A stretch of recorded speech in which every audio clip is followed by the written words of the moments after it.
sadhana par le travail pour la mer. Travail pour la mer et sadhana. Le travail fait pour la mer en se concentrant sur elle de la vraie façon est tout autant une sadhana que la méditation et les expériences intérieures. Ceux qui travaillent pour la mer en toute sincérité sont préparés par ce travail même pour recevoir la conscience véritable, même s'ils ne s'assoient pas pour méditer ou ne suivent aucune pratique particulière de yoga. Il n'est pas nécessaire de vous dire comment méditer. Tout ce qui peut être utile viendra de soi-même si dans votre travail et à tout moment vous êtes sincère et que vous vous gardiez ouvert à la mer. Nécessité du travail dans le yoga intégral. Rentrer entièrement en soi-même pour avoir des expériences et négliger le travail, la conscience extérieure, c'est être déséquilibré et trop penché d'un côté dans la sadhana, car notre yoga est intégral. De même, se jeter au dehors et vivre uniquement dans l'être extérieur, c'est aussi être déséquilibré, trop penché d'un côté dans la sadhana. On doit avoir la même conscience dans l'expérience intérieure et dans l'action extérieure, et on doit remplir l'une et l'autre de la mer.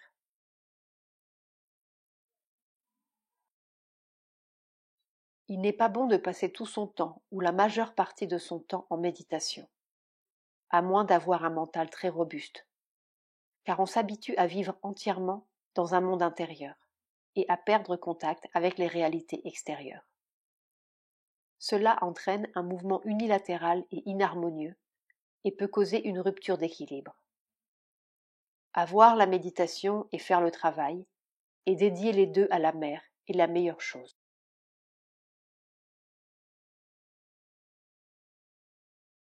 Notre expérience n'est pas qu'il soit possible de changer la nature par la seule méditation. Se retrancher de l'activité et du travail extérieur n'a guère profité à ceux qui s'y sont essayés et a nui dans de nombreux cas. Une certaine quantité de concentration, une aspiration intérieure dans le cœur et une ouverture de la conscience à la présence de la mer dans le cœur et à la descente d'en haut sont nécessaires. Mais sans action, sans travail, la nature ne change pas réellement. C'est ici et par le contact avec les autres hommes qu'est mis à l'épreuve le changement de la nature.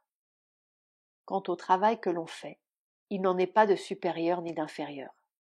Tout travail se vaut, pourvu qu'il soit offert à la mer et fait pour elle, et selon sa puissance. Cela se produit lorsque le travail est constamment associé à la pensée de la mer, exécuté comme une offrande à la mer, et en appelant celle-ci afin qu'elle le fasse par votre entremise. Toute idée d'ego, toute association de sentiments égoïstes avec le travail doivent disparaître. On commence à sentir la force de la mer exécuter le travail. Le psychique grandit grâce à une certaine attitude intérieure derrière le travail, et l'adhar s'ouvre à la fois aux intuitions et aux influences psychiques du dedans et à la descente d'en haut. Le résultat de la méditation peut alors venir par le travail lui-même. X dit qu'il ne peut percevoir votre présence pendant le travail comme pendant la méditation. Il ne comprend pas en quoi le travail peut l'aider.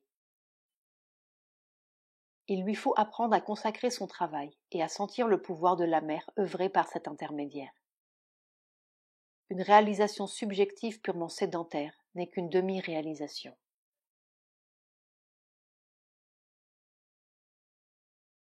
La mère ne pense pas qu'il soit bon d'abandonner tout travail pour ne faire que lire et méditer. Le travail est une partie du yoga et fournit la meilleure occasion pour faire descendre la présence, la lumière et le pouvoir dans le vital et ses activités. Il augmente également le domaine et les chances de soumission. Il ne suffit pas de se rappeler que le travail est celui de la mère, ainsi que ses résultats. Vous devez apprendre à sentir les forces de la mer derrière vous et à vous ouvrir à l'inspiration et à la direction. Se rappeler toujours par un effort du mental est trop difficile. Mais si vous entrez dans la conscience où vous percevez toujours la force de la mer en vous, ou bien qu'elle vous soutient, c'est la chose vraie. La mère ne donne généralement pas d'avis spécifique tel que vous en demandez au sujet de la compagnie d'assurance. Vous devez apprendre à recevoir l'inspiration vraie dans le silence du mental.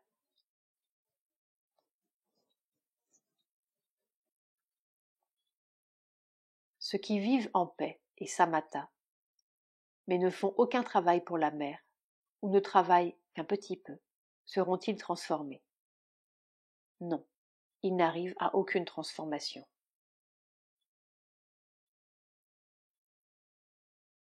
Deux étapes dans l'union avec la force de la mère. Le sentiment que tout ce que l'on fait a son origine dans le divin, que toute l'action est l'action de la mère, est un stade nécessaire de l'expérience. Mais on ne peut s'y arrêter. Il faut aller plus loin. Peuvent y demeurer ceux qui ne veulent pas changer la nature, mais seulement avoir l'expérience de la vérité qui est derrière. Votre action est conforme à la nature universelle, et par cela même, conforme à votre nature individuelle. Et toute la nature est une force émise par la Mère divine pour l'action de l'univers. Mais dans l'état actuel des choses, il s'agit d'une action de l'ignorance et de l'ego, alors que ce que nous voulons est une action de la vérité divine, ni voilée, ni déformée par l'ignorance et l'ego. Lorsque vous sentez que toutes vos actions sont exécutées par la force, Shakti, de la mère, c'est donc l'expérience vraie. Mais la volonté de la mère est que tout ce que vous faites le soit, non comme à présent, par sa force en la nature, mais directement par sa force en la vérité de sa nature, la nature divine supérieure. Ce que vous avez pensé ensuite était donc correct également, qu'à moins de ce changement, l'expérience que tout ce que vous faites est fait par sa volonté ne peut être une expérience entièrement vraie. Jusque-là, elle ne sera donc pas permanente. Car si elle était maintenant permanente, elle pourrait vous garder dans l'action inférieure, comme cela se produit souvent, et empêcher ou bien retarder le changement. L'expérience permanente dont vous avez besoin maintenant est celle de la force de la mère œuvrant en vous en toutes choses pour changer cette conscience et cette nature ignorante en sa conscience et sa nature divine. Il en va de même pour la vérité au sujet de l'instrument. Il est vrai que chaque chose est un instrument de la Shakti cosmique, et donc de la mère. Mais le but de la sadhana est de devenir un instrument conscient et parfait au lieu d'être un instrument inconscient et donc imparfait. On ne peut être un instrument conscient et parfait que si l'on cesse d'agir en obéissant à la poussée ignorante de la nature inférieure, si l'on se soumet à la mère et que l'on perçoive en soi l'action de sa force supérieure. Ici encore, vous avez donc eu une intuition parfaitement vraie. Mais tout cela ne peut se faire en un jour. Vous avez donc, une fois de plus, raison en ne vous montrant ni impatient ni inquiet. La force de la mère agira et produira le résultat en temps voulu, pourvu qu'on lui offre tout, que l'on aspire et que l'on soit vigilant, l'appelant et se souvenant d'elle à chaque instant, rejetant tranquillement tout ce qui barre la route à l'action de sa force transformatrice. Votre second point de vue sur la question partait d'un meilleur angle de vision que le premier. Dire « ce n'est pas moi qui dois agir, je n'ai donc pas à m'en faire » est trop dire. On doit agir dans la mesure où l'on doit aspirer, s'offrir, consentir au travail de la mère, rejeter tout le reste, se soumettre toujours davantage. Tout le reste se fera à point nommé. Anxiété, dépression ou impatience n'ont pas lieu d'être. On doit d'abord mettre sa volonté à l'unisson de la volonté de la mère, en sachant que c'est seulement un instrument et que c'est seulement de la volonté de la mère par derrière que peut venir le résultat. Par la suite, quand on devient pleinement conscient que la force de la mère travaille à l'intérieur, alors la volonté personnelle est remplacée par la volonté divine. Il ne faut pas se contenter d'une attitude générale. On doit offrir chaque travail à la mère afin de conserver toujours vivante cette attitude. Au moment du travail, il ne faut pas méditer, car cela détournerait l'attention du travail. mais on doit constamment avoir présent à l'esprit celui à qui on offre le travail. Ce n'est là qu'une première étape.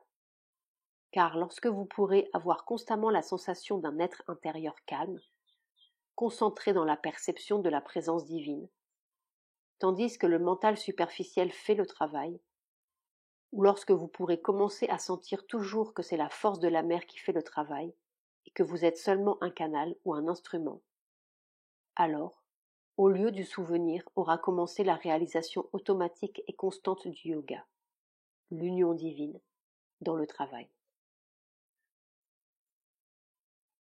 Tout le monde est en la mer, mais il faut en devenir conscient, et non pas être seulement conscient du travail.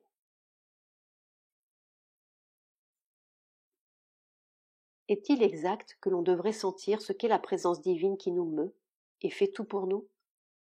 Pourrait-on la sentir sans union avec la mère divine? Non, c'est en soi une union avec elle. Sentir la présence divine au-dessus de vous ou bien en vous, et que c'est elle qui vous meut. Aujourd'hui, j'ai eu l'impression qu'un autre que moi exécutait mes actes. Bien entendu, j'étais là, mais à l'arrière-plan. N'était-ce pas la force de la mère qui essayait de me prendre intégralement en elle? C'est exagéré. Ce que vous dites équivaut seulement à un certain aperçu de la force cosmique qui est derrière toute action.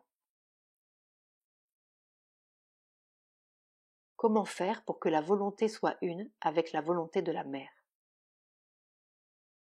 Pour que la volonté soit une avec celle de la mère, il faut établir un contact constant de la conscience avec la sienne.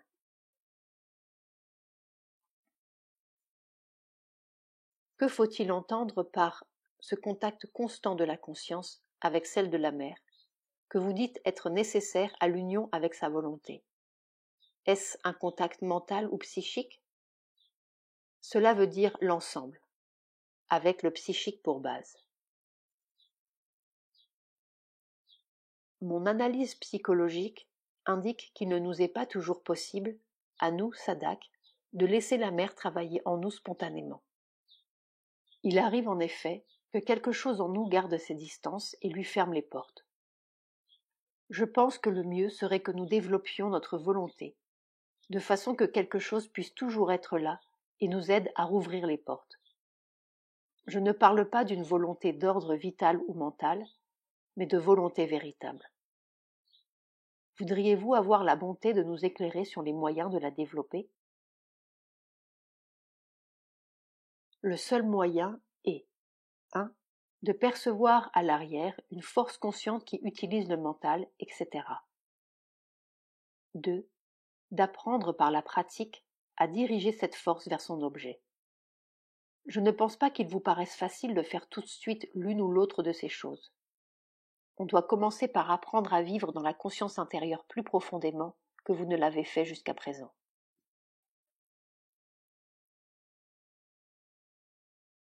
Conditions pour suivre la volonté de la mère. Les conditions requises pour suivre la volonté de la mère sont: vous tourner vers elle pour la lumière, la vérité et la force. Aspirez à ce qu'aucune autre force ne vous inspire ou ne vous guide. Ne permettre au vital ni exigence ni condition. Tenir le mental calme, prêt à recevoir la vérité, et n'insistant pas sur ses idées ou formations propres.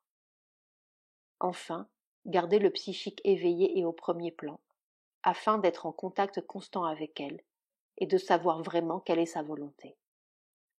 Car le mental et le vital peuvent prendre pour la volonté divine d'autres impulsions et suggestions, tandis que le psychique, dès qu'il est éveillé, ne se trompe pas. Une perfection totale dans le travail n'est possible qu'après la supramentalisation. Mais on peut accomplir un travail relativement bon dans les plans inférieurs si l'on est en contact avec le divin et que l'on soit vigilant, soigneux et conscient dans le mental, le vital et le corps. Cet état est d'ailleurs préparatoire et, pour ainsi dire, indispensable à la suprême libération. La base de la vie divine. Pour être entièrement sincère, il faut vouloir seulement la vérité divine, se soumettre de plus en plus à la mère divine, rejeter toute exigence personnelle et tout désir autre que cette unique aspiration, offrir au divin toute action de la vie et accomplir cette action comme le travail qui vous est départi, sans permettre à l'ego d'intervenir. Telle est la base de la vie divine. On ne peut pas devenir tel d'un seul coup. Mais si l'on aspire sans cesse, et que l'on fasse appel à tout moment à l'aide de la divine Shakti, avec un cœur sincère et une volonté droite, on est sûr de croître de plus en plus dans cette conscience. Vraie conscience du karma yoga. Il devrait poursuivre et faire tout le reste dans la juste conscience, en offrant à la mère tout ce qu'il fait et en conservant un contact intérieur avec elle. Tout travail fait dans cet esprit et avec cette conscience devient karma yoga et peut être tenu pour une partie de sa sadhana. Ce que vous avez reçu et conservé dans le travail est en fait la vraie conscience de base du karma yoga. La calme conscience qui soutient d'en haut et la force d'en haut qui fait le travail, ainsi que la bhakti qui perçoit que c'est la conscience de la mère qui est présente et au travail. Vous connaissez maintenant par expérience le secret du karma yoga. Sri Aurobindo parle de la mère.